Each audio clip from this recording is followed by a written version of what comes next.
ناوەندی لێکۆڵینەوە و چاپەمەنی تۆڕی میدیای کۆمەڵ دووەم دیداری لە ژێر ناونیشانی کۆمەڵ ئیسلامی لە بەردەم گۆڕانکاریەکاندا ساز کرد. دیدارەکە بۆ ئاڤان ئەحمەد ئەندامی ئەنجومەنی سیاسی کۆمەڵ ئیسلامی و دکتۆر سەباح بەرزنجی مامۆستای زانکۆ و شوان هەورامی نووسەر و لێکۆڵەری سیاسی ڕێکخرا بوو کە تێیدا هەڵسەنگاندن بۆ کۆمەڵ ئیسلامی کرا لە بەردەم گۆڕانکاریەکاندا.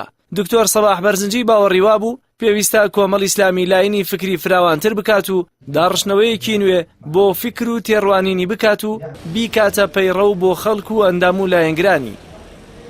حیزبی سیاسی لە چوارچێوەی ژیانێکی پەرلەمانیە معنای هەیە.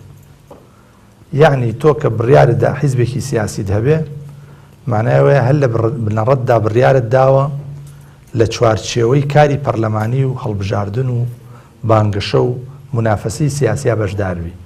یعنی بە تەواوی دیدگای تۆ ئەبێ بگۆڕێ لەو دیدگایی کە لە نەوەدەکانە بزاڤە ئیسلامیە سیاسیەکان هەیەن بوو.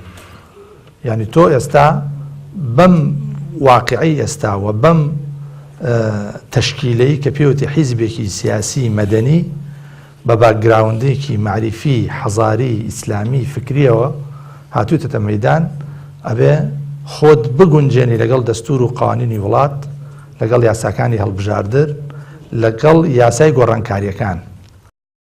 ئاڤان ئەحمەد ئەندامی ئەنجومەنی سیاسی کۆمەڵ ئیسلامی سەرەڕایەوەی چاوەڕێ دەکات دەستخۆشی لە کۆمەڵ ئیسلامی بکرێت لە بەرامبەر کار و هەڵوێستە باشەکانی، بەڵام باوەڕی وایە پێویستە ئەوان کار لەسەر چۆنێتی چارەسەرکردنی کێشە گەورەکان بدەن و زیاتر لە ئاستی داخوازی و داواکاریەکانی خەڵکیدا بن. تاکی کورد بێمتمانەیە بەرامبەر بە حیزبە سیاسیەکان بە هەموو جۆرەکانیەوە، بێمتمانەیە بەرامبەر بە دەسەڵاتی کوردی و بەرامبەر بە حکوومەتی هەرێم، بێمتمانەیە بەرامبەر بە حکوومەتی بەغا و عەبادی، بێمتمانەیە بەرامبەر بە هەموو وڵاتانی دراوسێ و ئیقلیم، بێمتمانەیە بەرامبەر وڵاتە زلهێزەکان کە ئەوان بەحساب خۆیان بە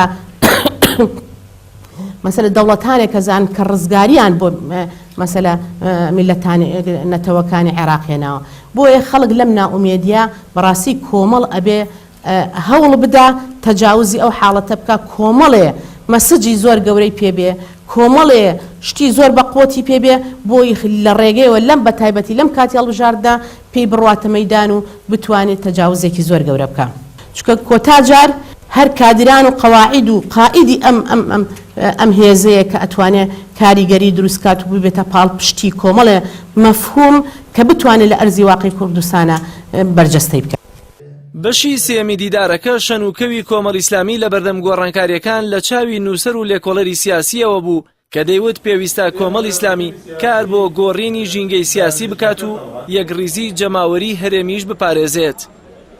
لەم قۆناغەدا یەکێک لە ئەرکە ستراتیژی و گرنگەکانی کۆمەڵی ئیسلامی کوردستان گۆڕینی ژینگەی سیاسی هەرێمی کوردستانە، چونکە گۆڕینی ژینگەی هەرێم بەرەو ژینگەی دەوڵەتداری کە هەرێم بکاتە وڵاتی دەستوری و دامەزراوەیی ئەوە نەکە هەرە هەموو نادادگەریەکانی 27 ساڵی ڕابردووی پێ چارەسەر دەبێت، بەڵکو گۆڕینی ژینگەی سیاسی بە ژینگەیەکی نۆرماڵ زەمینە و زەمانەی بوژانەوەی هەموو سێکتەرەکانی تر کۆک دەکات و گەشەی سروشتیان دەست پێ دەکات.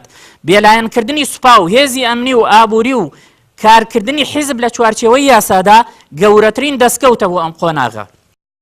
ناوەندی لێکۆڵینەوە و چاپەمەنی تۆڕی میدیای کۆمەڵ بەرنامە و کاری لێکۆڵینەوەیە لە بوارە جیاوازەکان و شەن و کەوکردنی بابەتەکانە لە چوارچێوەی سیمینار و دیداری تایبەت و کراوەدا بۆ خەڵکانی شارەزا و کارامە و دوجاریش وەک ڕەشنووس و نامیلکە لە ناوەندەکەدا تۆمار دەکرێت و تایبەتە بە تۆڕی میدیای کۆمەڵیشەوە.